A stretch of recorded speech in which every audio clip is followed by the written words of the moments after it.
Assalamualaikum, nama saya Kamal Hamid Musti, nama Matric S5165 dan saya akan explain tentang back-end dan proses projek ini berjalan. Okay, first sekali untuk task 1, table dashboard information. Dia dalam table 1 akan displaykan initial data untuk table A, table B, table C berdasarkan appendix A dan jika ia ada available maka dia akan display sekali available. Jadi caranya adalah first kita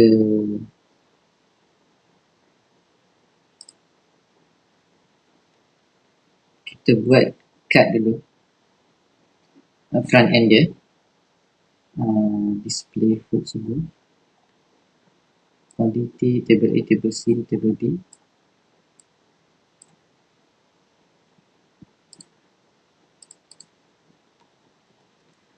Main page. Ni table A, table B, table C, table D, table E, table F.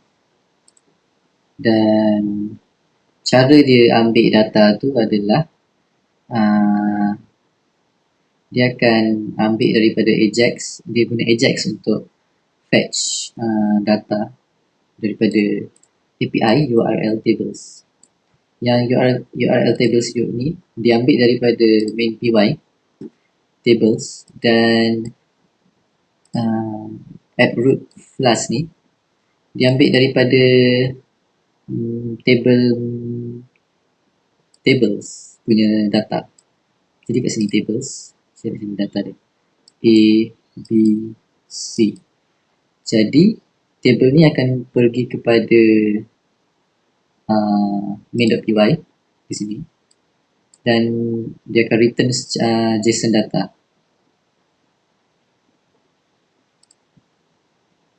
Dekat tables. So JSON data dia adalah sini. Yang ambil daripada sini. Ni JSON data dia. So dia akan ni tables, URL tables tadi saya dah tunjuk. Kalau sukses dia akan ambil result. Result dia adalah semua data tu. Tapi untuk ambil spesifik data, dia akan ambil ni result.a. A tu table A. .food. Food tu makanan, item food. Dia berdasarkan JSON tadi. Ni A. Food, item food. A, food, item food. A.food, item food. And then dia lepas dah dapat tu, dia akan ambil ni lah output. Output ni dekat bawah. Function lagi satu dia panggil function ni.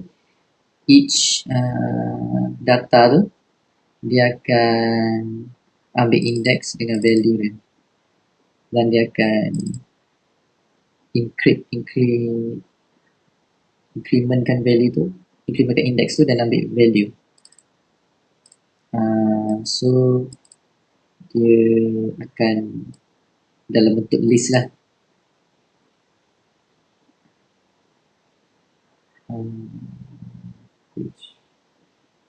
Tables. Dia akan bentuk list dekat sini. Lagi satu dia akan letak list tu berdasarkan ID number, TA food list. TA food list dekat sini. TA food list, table A food list.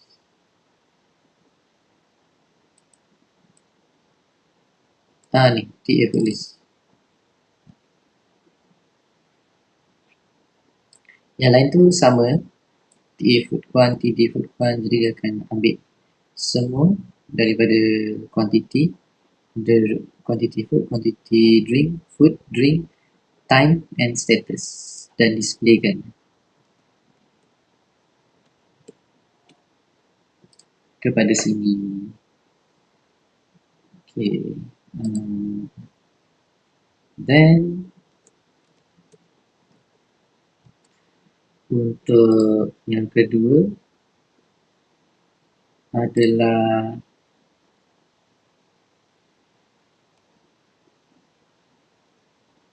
itu je untuk task 1, displaykan. Okay, untuk task 2, create an interface for making order. Okay, interface untuk order adalah tadi, dan cara dia buat interface dalam backend an action you must respond to the order accepted for the information. Okay, dia punya order adalah di user page order tak ada. Sorry.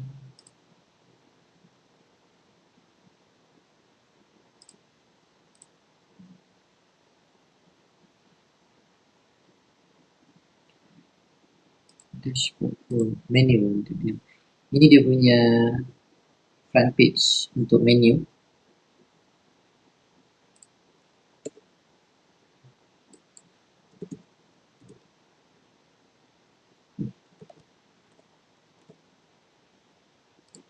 Sebentar lagi. Untuk menu,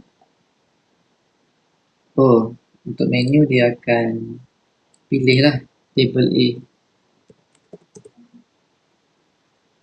order A.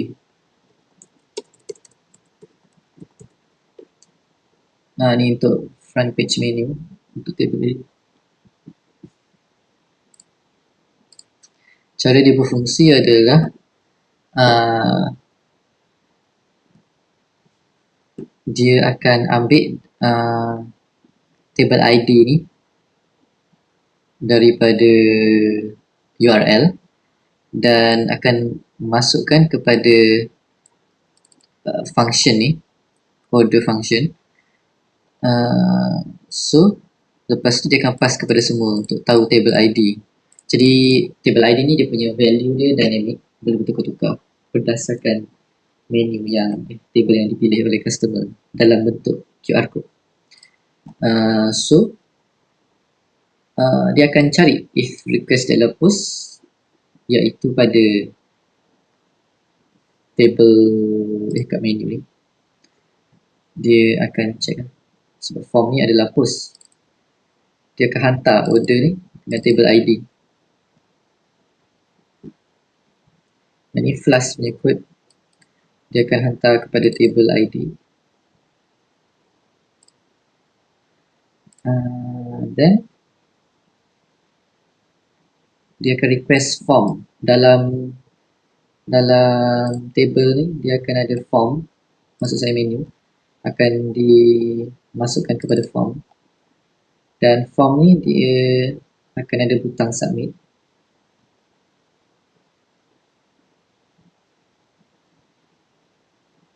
So ini butang dia, and then kita order. Lepas order dia akan kepada receipt. Cheesy burger ni, hot touch burger ni, Coca-Cola dan Fanta strawberry. Ni order receipt dia. An action program request a response, your order is accepted. Your order summary dia. Action program update respected information in the table. Dan dia akan post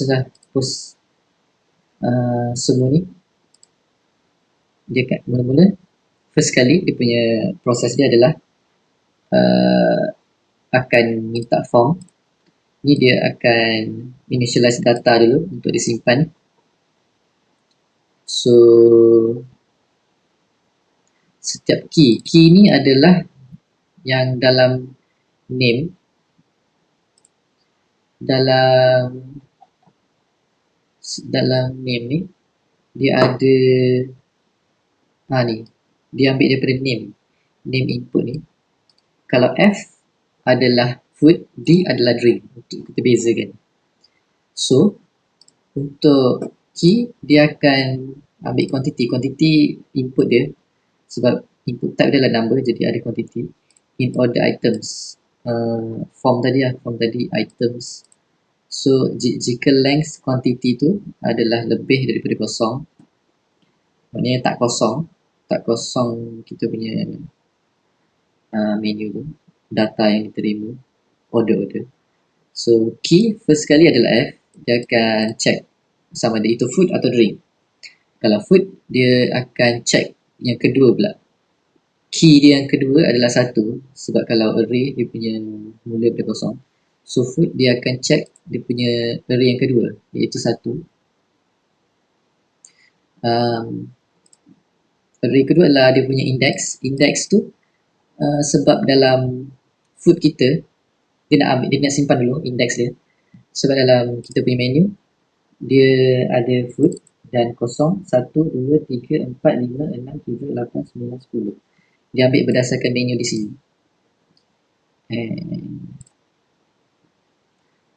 Yang titik 23 ni adalah dia boleh ambil daripada 1 sampai lebih daripada 10. Sebab kalau kita letak 1 je, bila dia dah lebih daripada 2 angka, dia takkan read angka yang kedua tu. Sebab kita state kat sini yang kita hanya ambil key yang kedua, index dia. Kalau dia ada 2 digit, dia takkan ambil yang digit kedua tu. So kita ambil titik dulu, kita letak titik dulu dia untuk dia read 2 digit. So dia dah simpan F ni punya nombor. So dia akan ambil daripada tables.py food. Kita dah import food kat sini, menu ini. So dia dah import food tu, ambil food yang tertera dekat menu, and then dia akan letak kepada table ni untuk dia display dekat front page. Letak yang print ni adalah untuk tengok dia keluar apa, tak perlu. So, untuk tujuan debugging. Else if sama macam tadi, cuma ini adalah D drink, letak drink pula. Lepas benda order ni dah selesai, dia akan tukar status kepada order. Tukar status tu order. And then dah tukar status, dia akan ambil time, masa. Dia update masa dalam table, front page table tadi. Dia ambil table, ambil data berdasarkan ni. Ni dia punya tu, current date. Date time ni memang dah ada, kita import time delta, and kita setkan dia punya format untuk senang dibaca. So kita hanya call saja kat sini, get current date string, dan return order successful, iaitu dekat sini order successful.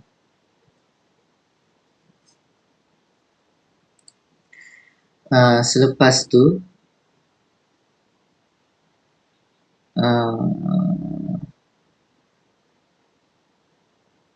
yang kedua pula, dia read data table ID.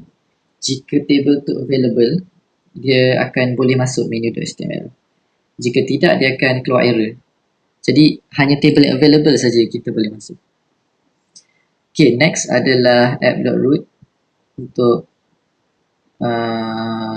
ni adalah untuk API supaya MIT platform boleh update kita punya status daripada wait for order, in progress, ready to serve, housekeeping, available.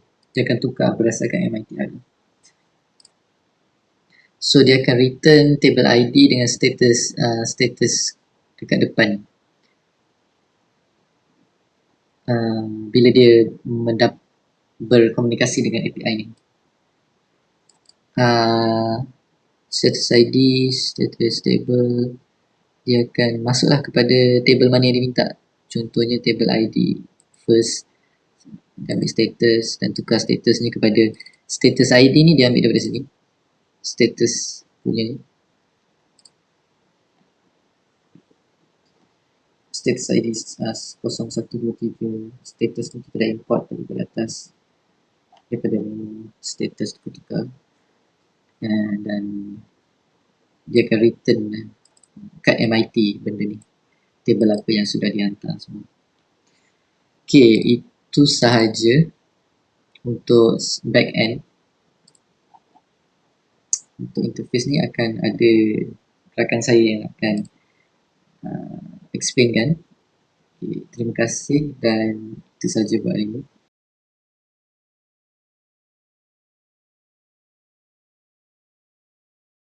Assalamualaikum warahmatullahi wabarakatuh. Jadi seterusnya saya akan bentanglah terangkan sedikit berkaitan dengan MIT.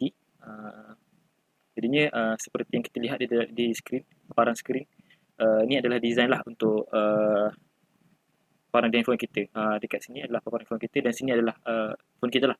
Phone yang dekat skrin ini adalah phone yang saya connect dengan phone saya dan papar di skrin.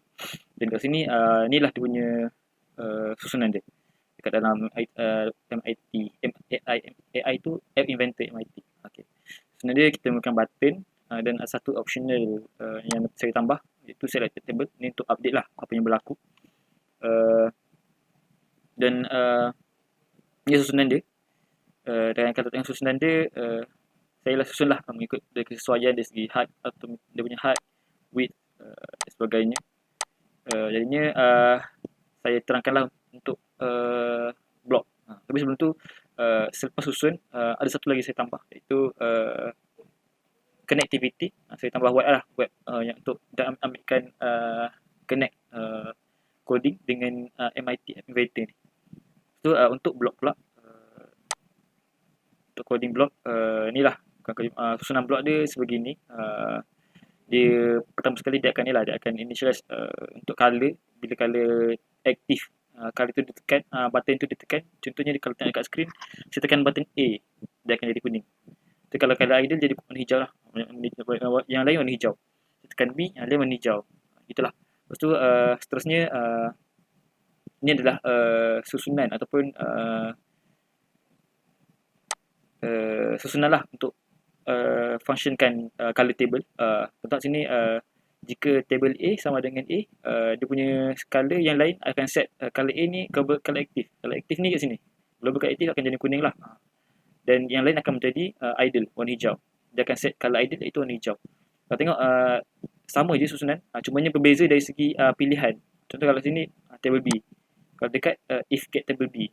Contoh kalau dekat bawah ni get table D. So dia akan pilih lah get table D, get global color aktif. Yang lain akan jadi global color idle.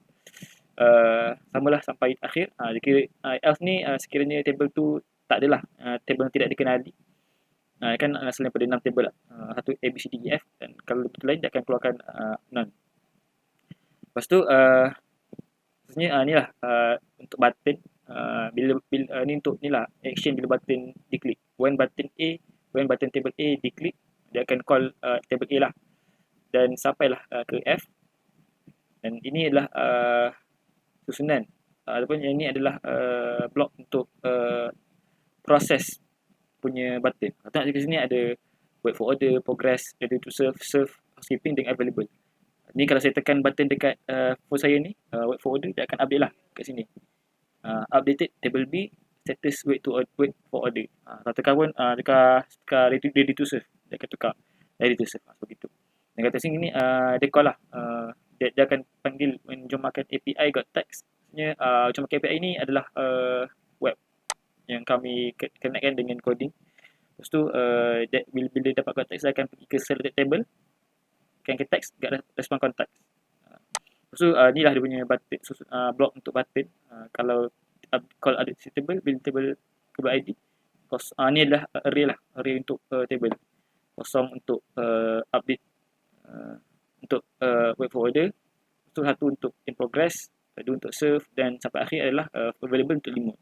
Kalau array, susunan array mula 0 sampai 5 adalah 6 pilihan dah, 6 elemen dalam tu. Dan ini adalah yang ini adalah nak panggil lah, panggil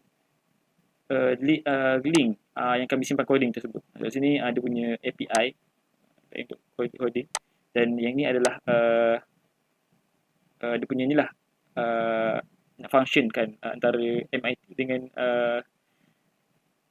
coding tersebut. Status, table ID, status ID, endpoint. Ni apa, get global root API ni. Kat sini dia panggil ni lah, HR global.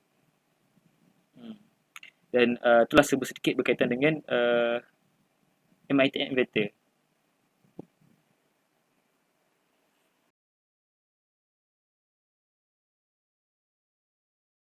Bismillahirrahmanirrahim. Assalamualaikum warahmatullahi wabarakatuh.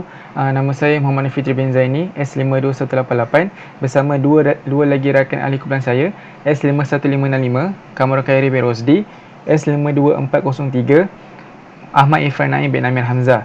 Dan ini merupakan final group project kami. Dan kalau kita lihat sini, bagi subjek IoT Computing, dan kodenya CSM 3401. Dan ini merupakan senario yang kami perlu buat untuk menyelesaikan task ini. Dan ini merupakan interface bagi bahagian dashboard Jom Makan Cafe. Dan ini merupakan interface bagi bahagian menu Jom Makan Cafe. Dan ini merupakan interface bagi table status changer app. Kami gunakan MIT App Inventor. Okey, seterusnya untuk task yang pertama ini, kita perlu lihat cashier, perlu melihat kekosongan table, kekosongan meja makan, dan perlu suggestkan kepada customer meja mana yang kosong, dan perlu menukar status table tersebut kepada wait for order jika customer telah duduk di situ. Jadi untuk kita lihat aktiviti ini berlaku, bila cashier melihat di sini table E dan table F yang available, jadi cashier perlu suggestkan satu table. Jadi saya pilih table E. Jadi bila cashier tekan table E di app di MIT ni, dan kita kena change status dia kepada wait for order. Okey, kita akan lihat di sini wait for order. Okey, telah berjaya. Okey, jadi apabila user telah duduk di situ, meja table E, maka customer perlu scan QR code untuk membuat pesanan, dan apabila membuat pesanan, table tersebut bertukar secara automatik kepada audit. Jadi mari kita buat.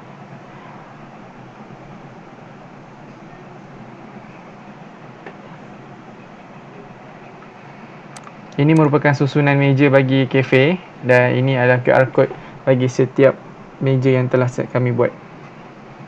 Ini adalah meja E.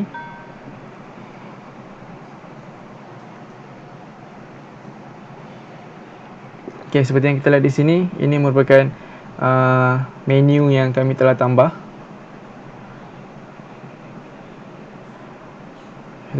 Kita tak dua, kita satu, dan saya order teh tarik, dan saya order Milo Ice. Submit. Okey, ini merupakan receipt yang perlu dilihat oleh customer. Dan jika berjaya, kita lihat di sini adalah table E, audit. Okey, selesai bagi tugasan tersebut. Seterusnya adalah bahagian ini merupakan chef field update. Ni merupakan bahagian chef, di mana apabila chef mendapat pesanan, apabila chef dapat pesanan, chef akan mula menyediakan makanan tersebut, perlu in progress, dan apabila sudah siap memasak, chef perlu update ready to serve, dan status tersebut akan dilihat oleh waiter. Waiter akan update status menjadi serve. Jadi mari kita lihat. Di sini saya perlu masuk kepada MIT terlebih dahulu. Saya perlukan bantuan rakan saya. Pan, tolong sharekan QR code. Saya scan QR code untuk bukakan MIT. Perlu makan masa dalam seminit. Okey, apabila telah berjaya connect, maka di sini bila chef telah mendapat pesanan, chef akan pilih table E dan chef sendiri akan change the status table in progress. Maknanya chef sedang membuat makanan in progress. Dan apabila chef sudah siap masak, chef akan tukar status table ini kepada ready to serve.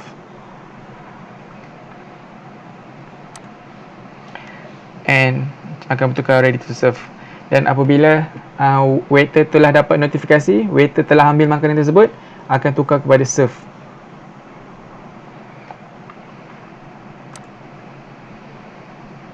Okey, telah berjaya. Seterusnya adalah bahagian ini. Apabila telah selesai segala proses, customer akan membuat bayaran. After membuat bayaran, cashier akan update status table tersebut menjadi housekeeping, bermakna dia akan notify kepada waiter untuk membersihkan meja tersebut. Dan apabila telah selesai membuat pembersihan, waiter akan update status tersebut kepada available. Maknanya table tersebut telah bersedia untuk menerima pelanggan yang lain.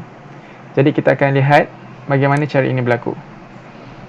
Alright, apabila telah customer membuat bayaran, cashier akan bertukar status table E kepada housekeeping. Okay.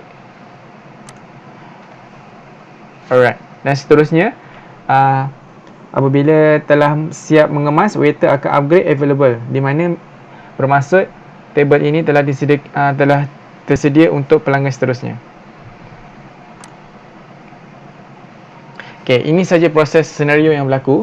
Okay, jadi saya akan menunjukkan di mana kalaulah table ini masih ada orang dan statusnya bukan available, maka table ini tidak open kepada orang ramai.